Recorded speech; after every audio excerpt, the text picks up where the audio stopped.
Some say the Toyota Crown is a little confused whether it's an SUV or a sedan. Toyota says it's a sedan that has some SUV capabilities, but we take a closer look at the 2023 Toyota Crown. This is the Platinum version, which means it has the bigger motor in it. It means a little less fuel economy, but it has a lot more zip and certainly more fun to drive. Let's take a closer look at some of the details, starting with this unique paint job. This two-tone package is an additional fee. For $500, you can get this bronze color with black, which is available on the Platinum Edition. It's not my favorite color combination. I personally like the red and black, but you can also go with solid colors all the way around if you do not like the two-tone package. The Crown is available in 3 trim levels. It is a front engine, front and rear motor, all-wheel drive vehicle that seats 5 passengers, has 4 doors, and has a hatch or coupe style design. LED headlights are standard, as well as LED taillights. 19-inch alloy wheels are standard on the lower trim levels. Our Platinum rides on 21-inch alloy wheels. I do like this black and silver combination, and they ride on Bridgestone all-season tires. The warranty is 3 years or 36,000 miles, and those hybrid components, they're warranted for 8 years or 100,000 miles. The Toyota Crown includes complimentary maintenance. It's covered for 2 years or 25,000 miles. Coming around to the back, that black detail that you saw on the hood, it comes across the hood and then down the back of the vehicle. LED lighting across the back, the Toyota logo. The Hybrid Max engine is here. There is Crown and Platinum to let everyone know you're driving the top trim level. You'll see the combination of the 2 colors here, but overall, this is a very clean design. You're going to be seeing more product coming out of the Crown line. This will be the design that's between the Toyota and the Lexus models, and they're planning to build that out. And we've already seen the Crown SUV, which you'll be seeing on our channel very soon. There is a backup camera that is much like an around view camera. When you put it into reverse, the doors lock and you can see where you're going very easy. There's different positions for viewing. And when you put it into drive, it'll give you that forward camera so that you don't hit anything. Really nicely designed. It makes a lot of sense for getting into those tight parking spaces.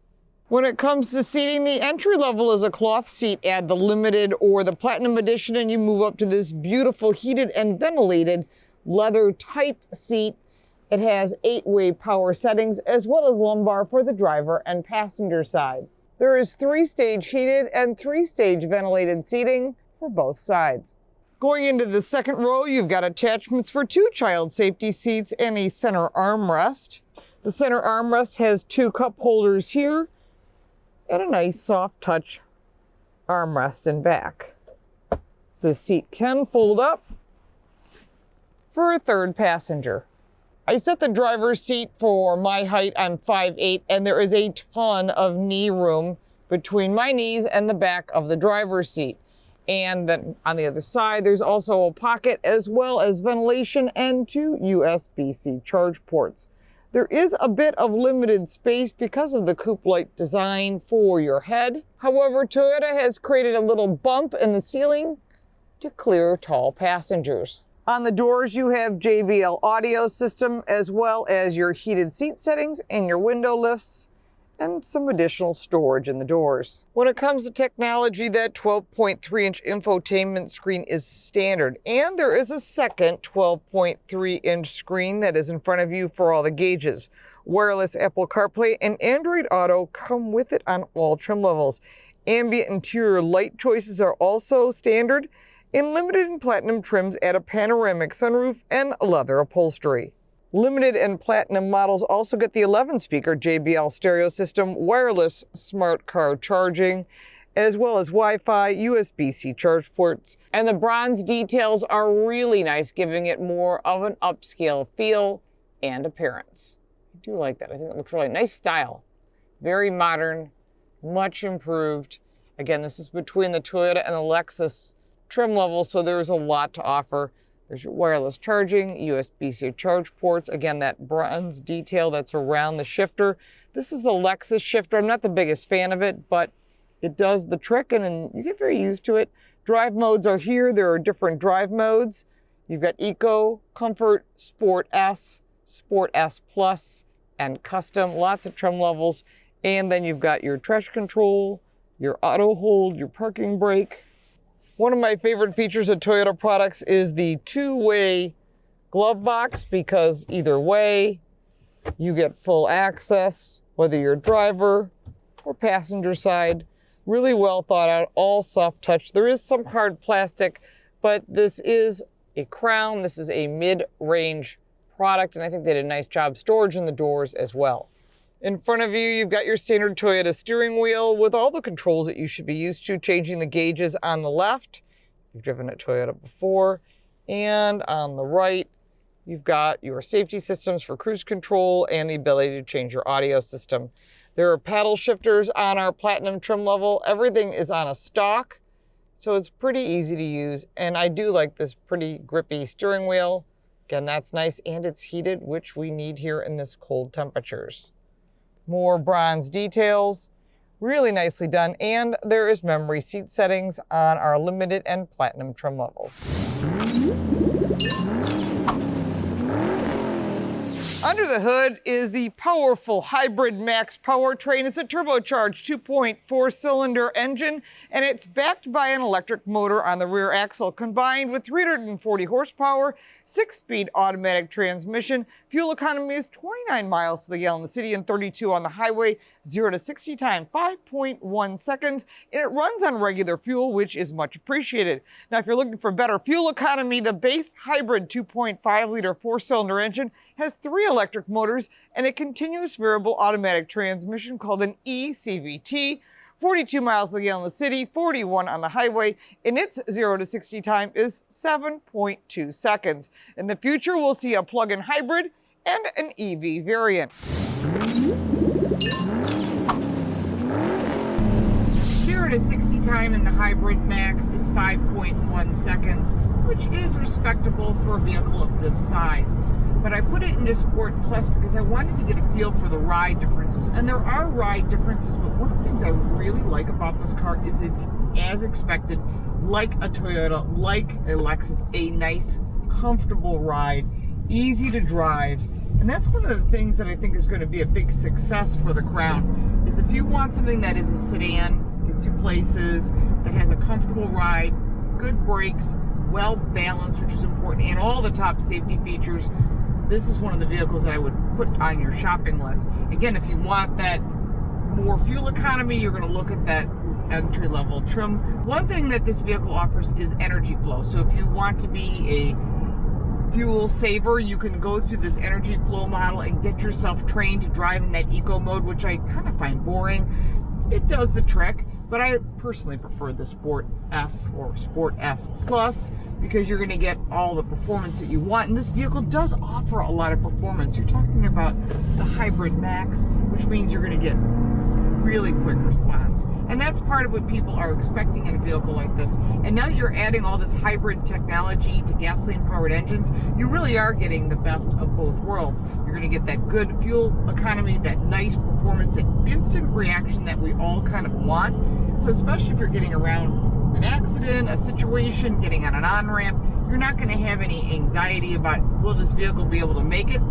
The Crown has no problem whatsoever. We test drove the XLE trim level back in January, and I did like the vehicle. I wish it had more power, but now we've got this Hybrid Max. I'm really liking this. It's a nice combination of the best of all worlds. And again, there's an SUV coming out, so you can get that same driveline with that SUV, which is going to replace the Venza. This is going to replace the Avalon. And the Avalon was a nice vehicle. It had a wonderful ride. It was a really nice quality vehicle. Because the Crown slots between the Toyota and the Lexus, you're going to see some Lexus materials and components like the shifter and other things that are Toyota. And that's fine because you're really kind of getting the best of both in this case. And if you want to go to that ultra luxury, Lexus is a super popular vehicle.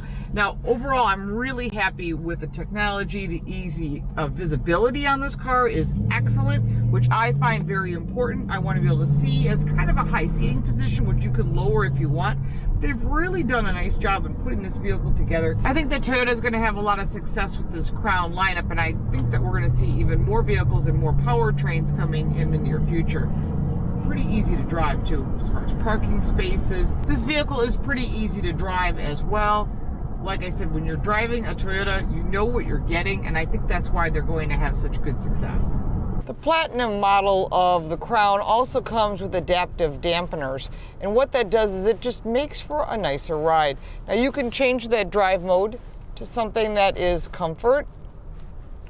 There's your normal sport, or my favorite, the Sport Plus. And it still does a really nice job absorbing the undulations of the roadway, and I think that's really important when you're having a nice comfortable ride, you're on the power, you can still get the comforting ride, but still that performance aspect that comes with a Sport Plus. This vehicle should do really well during the winter. Put some snow tires on it and it should be pretty impressive. Seating comfort is also really nice on the Crown. They did a nice job making these seats supportive, and again, having that power lumbar is really nice. And in the cold weather like today, the heated seats are really nice to have in this cold temperatures. If you live in the warmer climates, having ventilation is nice, so the limited and platinum trim levels would be something you'd want to consider. It's nice to be able to see this vehicle both during the day and also at night, so you can see the illumination in this vehicle. They did a really nice job with ambient lighting. Let's check the turning radius. Very nice tight turning radius, makes it really easy to get into those tight parking spots. When it comes to cargo space, there's 15 cubic feet of storage. That's pretty average for sedans that are competing in this marketplace, and the seats do fold down for a little bit of additional access.